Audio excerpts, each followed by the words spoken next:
نووسەری کورد مەریوان هەڵەبجەیی بەشداری لە چالاکیەکی ئەدەبیەکات لە شاری ئیستەمبول. ئەمڕۆژ لە زنجیرەی ئەو کۆڕانەی بەردەوامبوون لە زنجیرەی ئەو کۆڕانەی کە لە ئەستەمبول بۆ ئەدەبیاتی کوردی هەمبوو بە زمانی فارسی و بە ئامادەبوونی ژمارەیەکی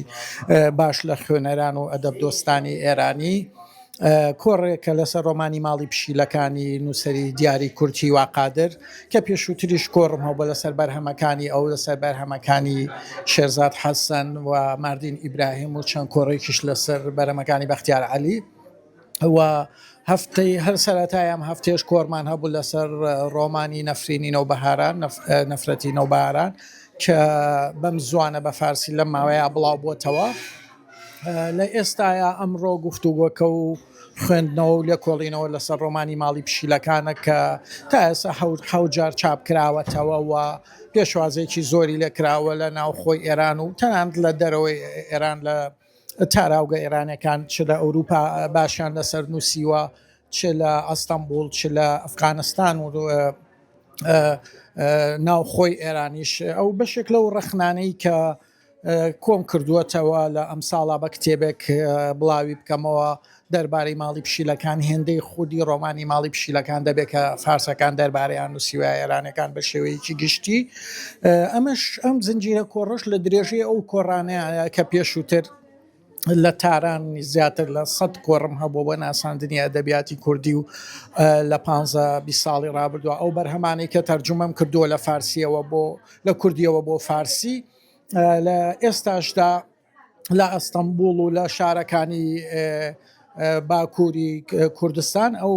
زنجیرە کۆڕانە بەردەوامە لە ئەنکەرا ئەم بێت چەند کۆڕیتر هەر لەسەر خەونی پیاوە ئێرانەکانی ماردین ئیبراهیم ماڵی پشیلەکانی واقادر واروە حەسار و سەگەکانی باوکم شێرزاد حەسەن و سەرجەم ئەو ڕۆمانانەی بەختیار عەلی کە وەرمگێڕا بۆ زمانی فارسی و پێشوازەیەکی زۆر باشی لێکراوە و خوێنەرێکی زۆر باشیانێ ڕەنگە دروستەوە بێ بڵم زۆرترین خوێنەریان هەتا زیاتر لە کوردستان لە دەرەوەی زمانی فارسی و لە ناو زمانی فارسیان بەرهەمە کوردیانە هەیە و وەک ئەم ڕۆژ لێرە ئیشارەی پێکرا ئابادەبووان کە زۆر خۆشەویستێکی زۆریان بۆ ئەدەبیاتی کوردی و تێما ئینسانی و جیهانیەکەی هەیە و ئەو ناوەڕۆکی هەزری و ڕەخنە گرانەوە ئەندێشمەندایانی کە لە ئەدەبیاتی کوردیا هەیە بۆ تۆهۆی سەرنجی موێرانیەکان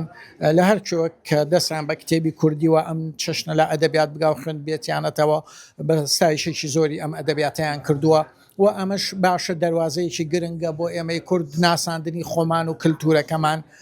بۆ ئەوانی دی و بە ئەوانی دی کە بەداخەو بەهۆی زۆر بابەتەوە و زۆر لایەنەوە بە درێژایی مێژوو نەماتوانیەوە ئەو کارانە بکەین و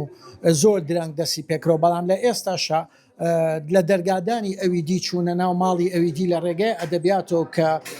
گەورەترین ڕەگەز ئینسانیە لە ناو ژانرە و نەرەکانە زۆر جێگە و پێگەیکی گرنگیە زۆر گرنگە ئێمە شوناسی کورد ئینسان دۆستی کورد و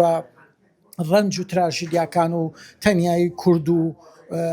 ڕوانینە بەشەر دۆستانەکەی بگەێنینە ئەوانی دیوە بتوانین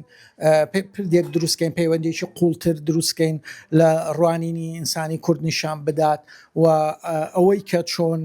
مرۆڤ ئێمە ئەتوانێت دیالۆگ ساز بکات لەگەڵ ئەوی دی جۆ بگرێەوە ببیستێەوە بەیانی خۆی بکاتوە بتوانێت لە دیالۆگێکی بەردەواما بێت و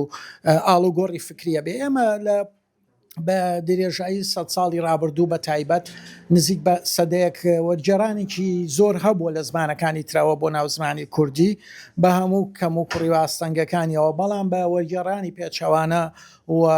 نەبوو ینی زۆر کەم بووە و تا شتێکی تازەیە ینی کەمتر لە دوودەیە ئەم جۆرە چالاکیانە ئەکرێ و زمانی فارسیش یەکێک بۆ لەو زمانانی کە خۆم بۆ نمونە زیاتر لە چارەکە سەدەیە کە دەیان کتێبم لە زمانی کوردیەوە جێراوە بۆ سەر زمانی فارسی و خۆشبەختانە توانیوانە خوێنەرێکی زۆر پیا بکەن و بخوێنرەوە و بخوێنرێنەوە و قسەیان لەسەر بکرێ و ببن بە بابەتی گفتوگۆ لە نێوان نەتەوە جیاوازەکانی ئێراندا تا هەتا لە وڵاتێکی وەک ئەفغانستان لە تاراوگە لەگەڵ ئەو زانکۆیانی ئەوروپا کە خوێندکاری ئێرانی لێ یاخود ئەفغانستانی لێ یاخود لە نەتەوەجیاکانی ئێران لێ نەتوان بخوێنەوە پێشوازێکی باشیان لەم بەرهەمانەی وەم شاکارانەی ئەدەبیاتی کوردی کردووە و ئەمەش پێم وایە مای دڵخۆشێکی زۆرە بۆ ئێمە وە گرنگێکی تایبەتی هەیە بۆ ئەدەبیاتی ئێمە لەمڕۆ و لە ئایندە شاو ئەو هەنگاوانی کە بتوانین زیاتر هەڵیگرین بەرەو پێشەوە چوون.